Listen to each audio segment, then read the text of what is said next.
Hey guys, welcome back to the channel, your home for transfer news as always right here every single day. Today is a big one, and I mean that. We have two exclusives I want to walk you through properly. We have a Ballon d'Or winner whose future at one of Europe's biggest clubs is suddenly a lot more uncertain than people think. We have Liverpool about to go back with a number that will turn heads, and we have a World Cup standout who every major club in Europe is now quietly chasing. A lot to get into, big news, big updates. Let's get into it. Let's start right here. Sandro Tonali, Tottenham Hotspur. Because I need to address something that has been going around in the last 48 hours, and I want to be very direct with you. It is not accurate. You may have seen outlets reporting that Tottenham are being used in this deal, that they're a smokescreen, that someone close to Tonali or the people around this transfer is dangling Tottenham in front of other clubs just to create competition, just to wake up Newcastle and push the price. That is the narrative. 0.5s. My understanding is that is completely false. What I can tell you is this: Tottenham are real contenders. Tottenham are serious about this signing. This is not a PR move. This is not a tactical leak. Tottenham are working hard, working fast, and they are genuinely committed to signing Sandro Tonali this summer. Now, let me give you the timeline, because the timeline tells the story. 4 days ago, I told you here on this channel, before anyone else was saying it, that Tottenham had entered this race strong, zero links anywhere, and then 12 hours later, what happened? Tottenham sent an official bid, £75 million sent directly to Newcastle United. Newcastle rejected it. Of course they did. The first bid is never accepted, especially not for a player of this quality with this price tag. That is not failure, that is football, that is the process. You make the first offer to show you are serious. You make it to send a message, not just to Newcastle, but the player himself. Tottenham knows Tottenham in business. That matters. And now, Tottenham are in active conversations with the people around Tottenham. They are working on a new bid, an improved bid, a bid that gets closer to what Newcastle actually want.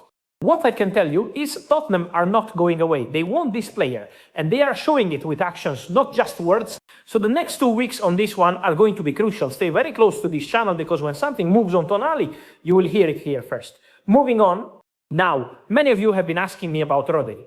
And I want to talk about this properly, because I think the picture being painted in the media right now is incomplete. Rodri is a Ballon d'Or winner. He is one of the most important midfielders in the world. Not just this season, over the last 3 or 4 years. The best defensive midfielder on the planet, arguably. And his contract at Manchester City runs out in summer 2027. Now, Manchester City went to Rodri in May. They put a new contract offer on the table. And so you might read that and think, okay, it's being handled, City are sorting it, move on. My understanding is that the two parties are still far apart. Nothing has been signed. Nothing is close to being signed. Now, yes, there is still a year before the contract expires. City have time, Rodri has time, everyone has time. But here is what nobody is saying out loud, and I think it needs to be said clearly. Rodri leaving Manchester City on a free transfer in the summer of 2027, that is a real scenario, that is a genuine possibility. It is on the table. It is not some remote crazy outcome. It is something clubs across Europe will be watching very carefully over the next 12 months. Think about that for a second. A Ballon d'Or winning midfielder, available for zero, the kind of player who changes the balance of power at any club he walks into.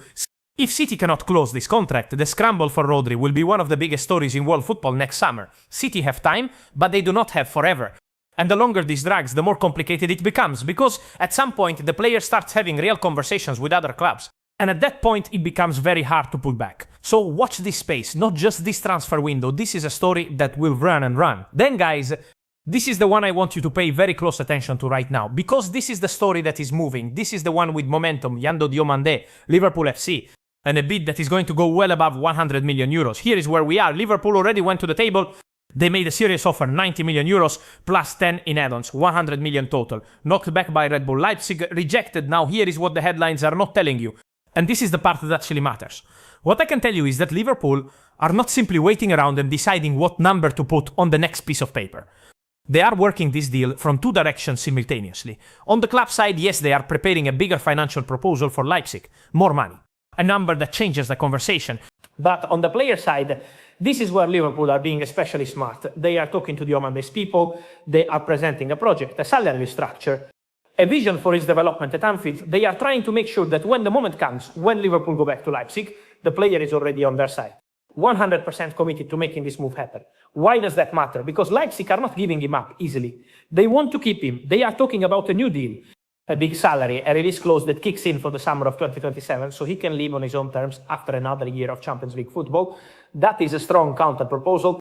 And for a player of Diomandé's caliber, young, ambitious, elite level, that kind of offer has to be considered seriously. But here is the thing. Game after game at this World Cup, Diomandé keeps proving exactly why he is worth over 100 million euros every performance, every duel. Every moment he's on that pitch, he looks like a player who is already operating at the highest possible level. My understanding is that Liverpool's next formal offer will be significant, over 100 million euros. A number Leipzig will find very difficult to say no to. This is one of the defining transfer battles of this entire summer window. And Liverpool are right in the center of it. Back the Reds to keep pushing. So this one is going to be a very, very interesting story to follow over the coming weeks. Then guys, I want to give you 3 important Real Madrid updates because there is a lot of noise around the club right now and some of it needs clarifying. First, Nico Schlotterbeck, he has a release clause valid this summer. He signed a new contract at his club with that clause built in specifically so he could move if the right offer came. Real Madrid were among those seriously interested, but now he has picked up a ligament injury while on duty with the German national team. Jan Nagelsmann came out and said publicly it does not look good, and here is what that means practically. If the injury is confirmed at the level being feared, his move anywhere this summer becomes extremely complicated, not impossible, but complicated. Most likely scenario is that we are looking at 2027 now. Real Madrid and any other club that had circled him will have to wait, reassess and monitor his recovery. So for everyone who has been asking me about Schlotterbeck to Real Madrid, that is the situation. Be patient and hope the injury news is better than it currently looks. Second update, Raul Asencio. I mentioned this on the podcast already, so if you missed it, here is the situation now. Real Madrid are prepared, fully prepared, to allow Raul Asencio to leave the club in this summer transfer window. The green light has been given. Jose Mourinho has personally signed off on this exit, and the logic is clear when you look at the squad. Konate has arrived, the defensive depth of Real Madrid is deep. There simply is not room for Asencio to play the role he needs to play at this stage of his career if he stays, and from Real Madrid's financial perspective, this is clean, pure profit. Asencio came through La Fabrica, their own academy. Any fee they receive goes straight to the bottom line. The direction is set. The plan is confirmed. What needs to happen now is for the right club to come with the right offer and for Asencio himself to be convinced. Those two things still need to align. But I would not be surprised at all to see Raul Asencio leave Real Madrid before this window closes. Moving on, last one, and I want to be clear about this one because I have had hundreds of messages about it in the last few days. Badi Morocco, this World Cup, this kid is genuinely special.